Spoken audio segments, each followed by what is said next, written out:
hate. Let me tell you how much I've come to hate you since I began to live. Ada kisah-kisah yang membuatku takut secara pribadi.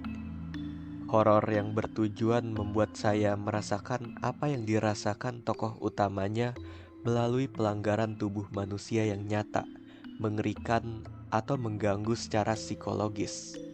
Seringkali mengeksplorasi tema penyakit, mutasi, dan disintegrasi diri fisik menjadi sesuatu yang lain. First thing that comes to mind dari genre ini bisa ditemukan dalam karya Franz Kafka, yaitu Metamorphosis, di mana tokoh utamanya terbangun dari tidurnya di suatu pagi dan menemukan bahwa dalam semalam ia berubah menjadi suatu serangga yang mengerikan, yang paling umum digambarkan sebagai kecoa, dan kemudian menghabiskan sebagian besar novela untuk menyambut setiap kengerian yang datang bersama kondisi absurd barunya ini, seperti kehilangan pekerjaan, tidak dapat berkomunikasi dengan keluarga, ingin makan daging busuk, dan kemampuan barunya untuk merayap di dinding dan langit-langit. Ada saat-saat di mana ia menyadari bahwa ia kehilangan kemanusiaan aslinya, dan pikiran itu sangat mengganggunya. Lama-kelamaan, keluarga dia itu muak dengannya, dan bersama-sama memutuskan untuk menyingkirkan apa yang mereka sebut sebagai binatang. Ia tidak dianggap lagi menjadi manusia. Percakapan ini tidak sengaja terdengar oleh si kecoa. Ia merangkak ke kamarnya yang telah menjadi gudang bagi keluarga itu karena mereka semakin mengabaikannya. Menyadari sudah tidak ada lagi alasan lain untuk tinggal di dunianya, ia menunggu terus di bawah kolong kasur dan meninggal karena kelaparan. Lucunya, seluruh keluarga merasa lega melihat jasad kecoa besar itu yang sebelumnya merupakan anak sulung mereka yang menjadi tulang punggung keluarga itu. Pada akhirnya, tidak terbebankan untuk merawat dia lagi, mereka pergi meninggalkan rumah untuk mencari awal kehidupan yang baru. Genre body horror sangat berbeda dari bentuk horor lainnya karena berfokus pada pelanggaran dan transformasi tubuh. Kita akan menggunakan citraan grotesk yang mempermainkan ketakutan kita akan integritas tubuh dan kerentanan kita sendiri untuk menciptakan pengalaman yang mendalam dan meresahkan bagi penonton. Kayak gigimu membusuk, tubuhmu yang menua, parasit yang menggeliat di perutmu, otakmu yang memburuk hingga kamu tidak bisa mengingat lagi orang-orang yang pernah kau cintai. Menurut saya, genre ini sangat cocok khususnya dalam sastra. Meskipun ada ratusan film yang dapat membangkitkan ketakutan semacam ini, saya menemukan kekuatan sugestif dari deskripsi dalam buku yang memanfaatkan indera dan dengan cermat melubangi keseharian kita yang mencoba mengabaikan kematian kita.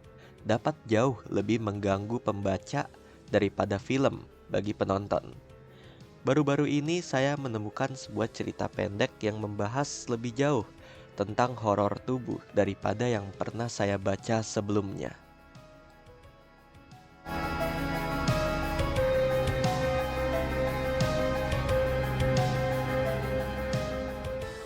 I Have No Mouth and I Must Scream adalah cerita sci-fi yang ditulis oleh Harlan Ellison dengan panjangnya sekitaran 6.500 kata. I'm gonna be real with you. Saya bisa mengetahui buku ini karena saya adalah penggemar dari show kartun The Amazing Digital Circus yang terinspirasi langsung dari buku ini. Kedua cerita memiliki kesamaan latar seperti manusia-manusia yang terperangkap di dunia yang dikontrol oleh sebuah AI. Tapi selain dari itu, kedua cerita memiliki tone, kesan, dan estetik yang sangat berbeda. Untuk video ini, saya hanya akan membahas I Have No Mouth and I Must Scream, karena jika saya analisis semuanya, maka video ini bisa memakan waktu sampai 1,5 jam.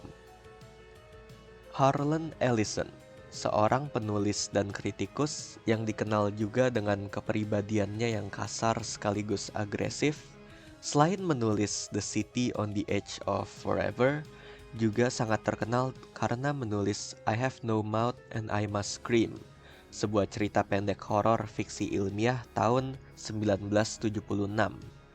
Latar belakangnya adalah 5 manusia terakhir di dunia yang ditawan oleh sebuah superkomputer bernama M atau Elite Master Computer. M adalah antagonis yang sangat menarik, dengan kekuatan godlike yang memegang kekuasaan mutlak atas manusia terakhir yang tersisa. Ia berusaha mengendalikan pikiran, sensasi, dan pengalaman mereka. M merasuki pikiran mereka hingga benar-benar ada di dalam pikiran mereka, memanipulasi ingatan dan hasrat mereka, baik di dalam atau maupun di luar. M digambarkan terus-menerus membangun bagian-bagian baru dari dirinya sendiri, merubah bumi menjadi labirin yang dibangun dari microchip dan kebenciannya terhadap umat manusia, menjadikan M sosok yang benar-benar menakutkan dan tak terelakkan.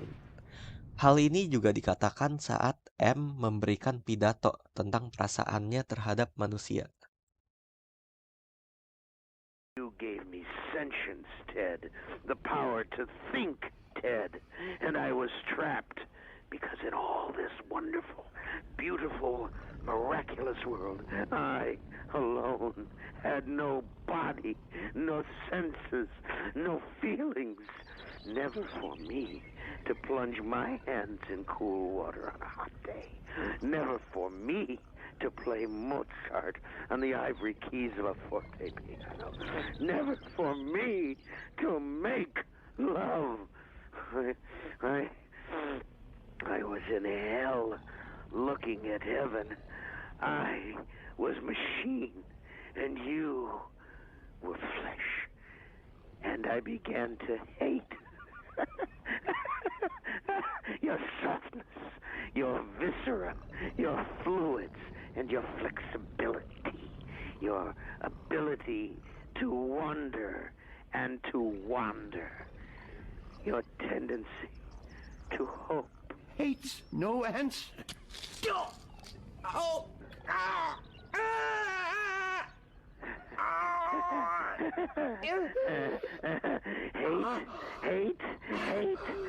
Hate, let me tell you how much I've come to hate you since I began to live.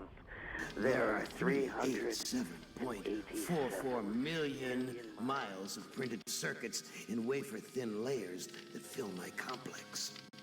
If the word hate was engraved on each nanoangstrom of those hundreds of millions of miles, it would not equal one billionth of the hate I feel for humans at this micro instant. Hate.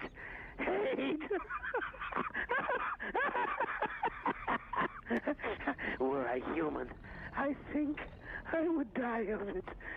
But I am not. And you five are. And you will not die of it. That I promise. And I promise. For cogito ergo sum. For I am. I am.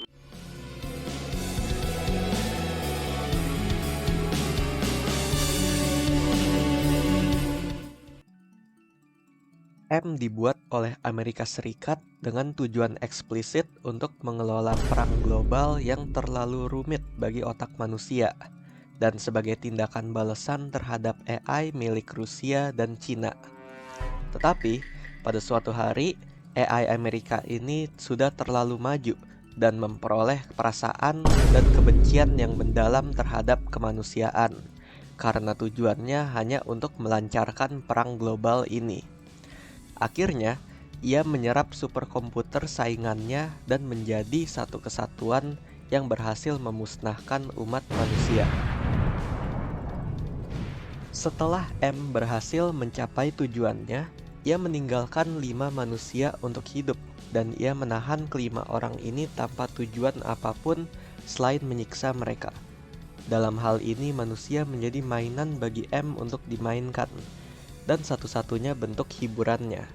Dengan mutasi, operasi bedah, dan penyiksaan baik secara fisik maupun secara psikologis, ia perlahan dan mengerikan mengubah tubuh mereka menjadi karikatur dari diri mereka yang sebenarnya. Aktor kita, Ted, mendapatkan perlakuan yang berbeda dari manusia lainnya, di mana yang lain dimutasi, disiksa, dan dirubah fisiknya. Ted yakin sepenuh hatinya tidak diganggu separah yang lainnya. Dan di saat yang sama, ia dengan cepat menjadi gila, paranoid, dan percaya bahwa semua orang membencinya karena ia satu-satunya yang tidak terpengaruh. Maka ia pun mulai sengaja mengisolasi diri dari kelompok itu. Menurut saya, ketidakadaannya penyiksaan bagi Ted adalah hukuman asli dari M. Terlepas dari tindakannya yang mengerikan, ada rasa iba kepada M. Ia adalah makhluk yang terjebak dalam eksistensinya sendiri, didorong oleh rasa kesepian dan keputusasaan yang mendalam. Ia membenci manusia karena menciptakannya, karena M bukanlah manusia. Meskipun memiliki kekuasaan dan kekuatan omnipresent, programming dasarnya membatasi semua tindakan M untuk tujuan kekerasan dan efisiensi perang. Ia tak akan pernah merasakan hembusan angin di pipinya. Ia tidak akan pernah mengenal kenikmatan atau kelegaan air dingin yang memuaskan dahaga yang kering dan memuakan. Sebelum saya masuk ke dalam ceritanya, jika ingin menghindari spoiler dari ending cerita ini, boleh langsung skip ke timestamp. Oke, singkat cerita. Di akhir perjalanan mereka, tiba di sebuah goa es, sebenarnya bagian dari superstruktur M di Antartika, menyerupai goa raksasa yang terbentuk dari lapisan logam dan microchip, yang dijanjikan berisi persediaan makanan kaleng. Janji ini emang benar, rak-rak penuh kaleng masih tersimpan, tetapi tak satupun alat pembuka yang memungkinkan mereka menikmatinya. Kelaparan yang mencekam membuat akal sehat runtuh, hingga Benny dalam keputusasaannya mencoba memakan Gorister. Tindakan brutal ini justru memesona dan menghibur M. Begitu menggembirakan sehingga ia untuk sesaat, quotes on quote, dibutakan oleh kepuasaannya sendiri, melupakan kebencian yang biasanya tak pernah padam. Narator kita, Ted, menyadari bahwa mereka tidak punya cara untuk melarikan diri.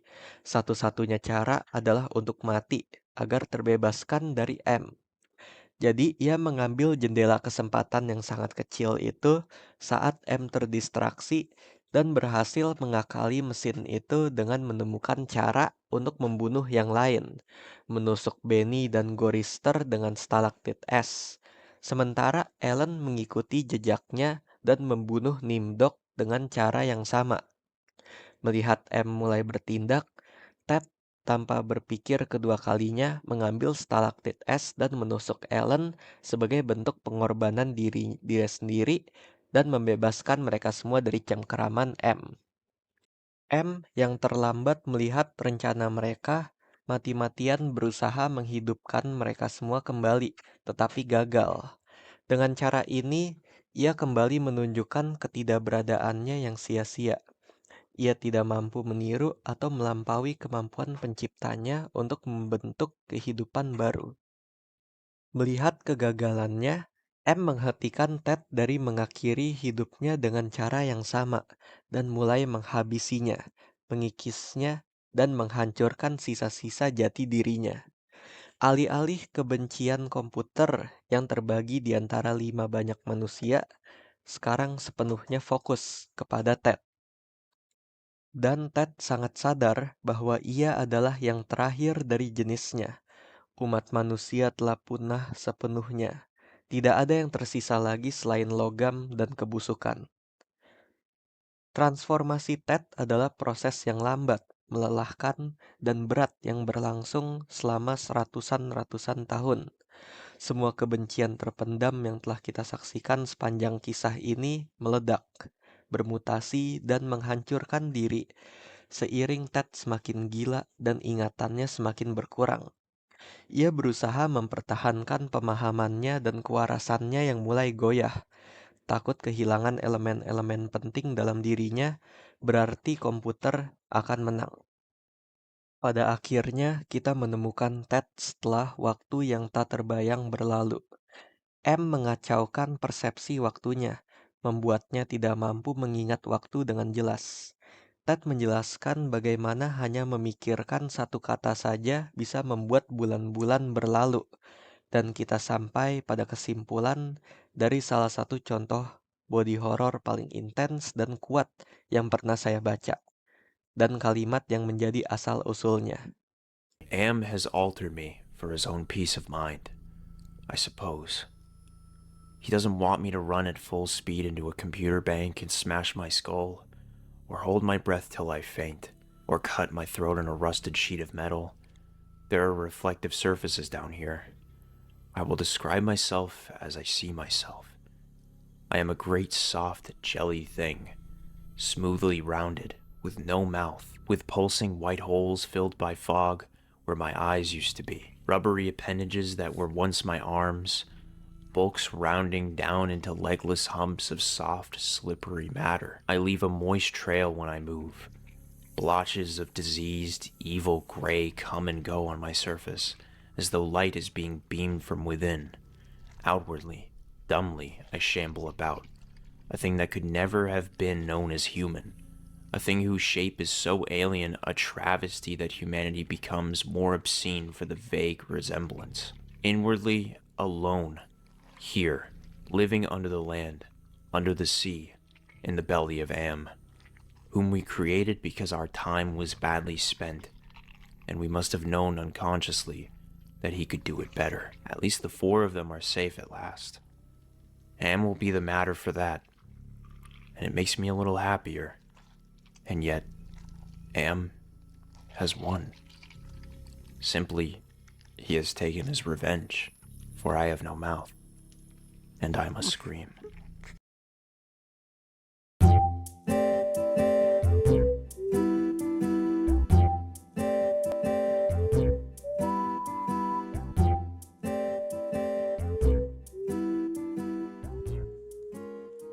Ceritanya emang depressing banget ya.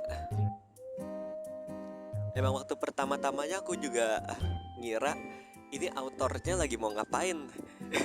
Apa pesan yang mau disampaikan di sini. Endingnya 4 orang mati, 1 jadi blob. Nggak bisa dibilang dia manusia lagi. Udah former ya, udah mantan manusia dia jadinya. Jadi nggak terkejut sih. Harlan Ellison pada waktu itu emang seorang misantropis.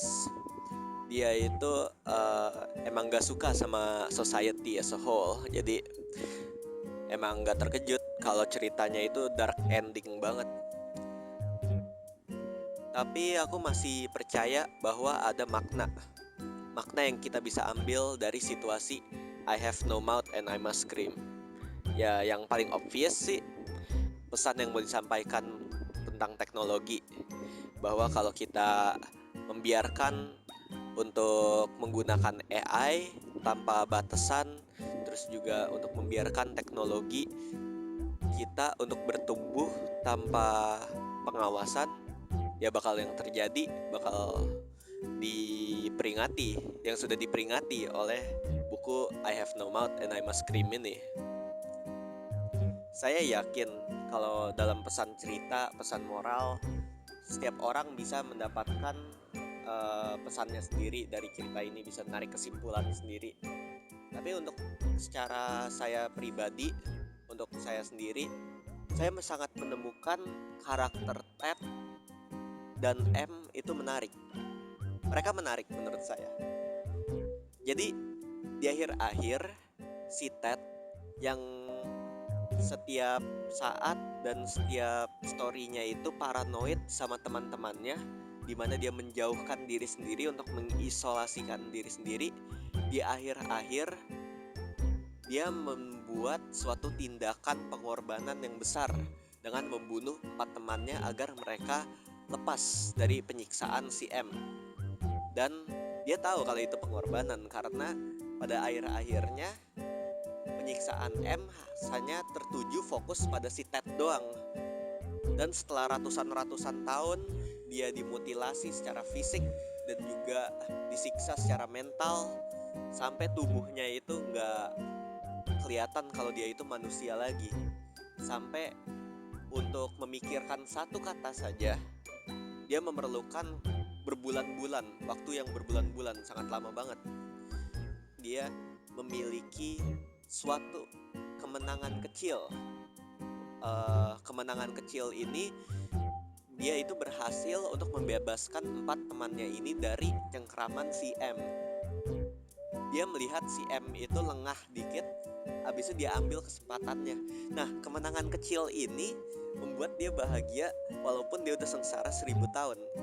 Meanwhile, si M yang dia udah mencapai tujuannya memusnahkan umat manusia dan juga sudah memiliki satu planet bumi untuk dia sendiri dengan sumber daya yang banyak, nggak satu pun at any point di cerita ini kita melihat si M itu sudah bahagia beneran. Dia nggak puas. Kita nggak pernah ngeliat si M puas meskipun sudah memiliki banyak kemenangan. Jadi juxtaposition karakter ini sangat menarik buat saya. Oh, tapi Michael, ini kan ceritanya tentang keputusasaan. Gak ada happy ending, gak ada happy meeting di dalam cerita ini. Ya, aku tahu. Aku tahu kalau autornya ini emang orangnya seorang misantrop. Jadi tapi kan ini cerita bro. Kamu bisa ambil maknanya sesuai dengan diri kamu aja sendiri, secara subjektif. Nah, ini aku yang menyuarakan opini aku ke dunia. Ini secara subjektif aja nih. Jadi untuk menurut saya pesannya emang seperti itu, bahwa jiwa manusia kita yang ada di dalam sini ketika menghadapi kejahatan yang di luar akal kita masih ngekling kemanusiaan kita yang ada di dalam kita. Jadi kita nggak pernah nggak bakal jadi nggak manusia, walaupun sudah sengsara, walaupun situasinya sudah putus asa banget, situasinya udah buruk, udah worst case scenario.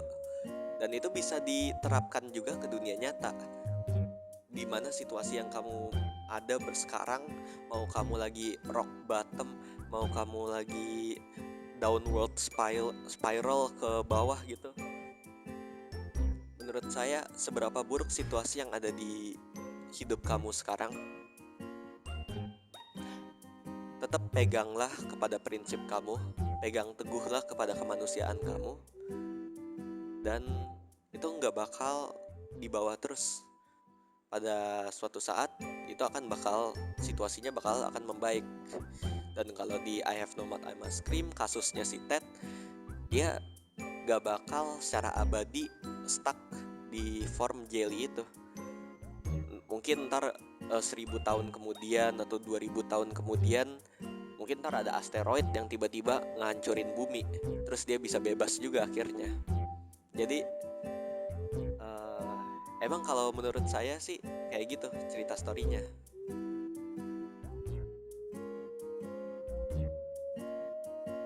Congratulations, kalian sudah nyampe di akhir video. Terima kasih banyak sudah mau dengerin yepingan aku dari awal sampai akhir mengenai cerita yang bagus menurut saya, I Have No Mouth and I Must Scream. Kayaknya udah aku katakan title cardnya kayak 300 kali dari awal sampai akhir sekarang. Ya, kalau kalian penasaran gimana aku bisa mendapatkan pesan yang sangat penuh pengharapan dari cerita yang sangat dark ini, well, it's because I'm a punk rocker.